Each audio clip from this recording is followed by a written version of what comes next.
client's position is this is tragic, it's personal. I think from everybody and anybody you talk to, she loved her child. I think what needs to come out is the fact that, while it may be naive that she had sight on the car, the air conditioner was on, and that she tried to get to the hospital, but she was rendered unconscious herself. So I think we're still waiting on some information to figure out exactly what went on in between that, but like I said, it's a tragic situation. And you may have addressed this in the hearing, but if you could, can you explain the gap of time between the time she came out of the salon and finally called 911 and the prosecution's contention that she was trying to cover it up and stuff? I think what happened is, and I think that's an interesting question, because I think what he said is she's immediately talking about seizures. She's not from here. She's texting about seizures, and I think one of the things that needs to be answered, I guess, for everybody is whether or not there's a real medical condition that she has. I think it's equally as dangerous to drive around with a child in the car.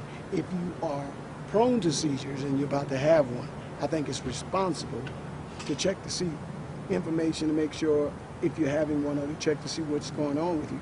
So I would start off by saying that's what she initially started doing. After that, she started asking where was a hospital and trying to get to one.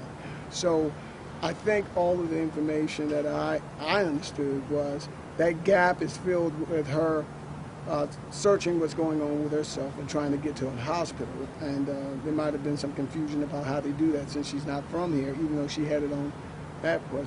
But that's my understanding. As a mother, well, yes, that's what they said. As a mother, what struck me is there was no evidence that she tried to check on the child coming out of the salon. There was even surveillance video. How can you explain that? Well, what I will say to you is this. I think what I heard the detective say, and I tried to get into it, was whether or not anyone saw her. And I think he sort of vacillated a little bit and said, no one saw her. And I asked, did that mean that she didn't? One person did see her get up and go out. There's a difference between what the angle of the camera caught and what may have happened, and we don't want to get into that.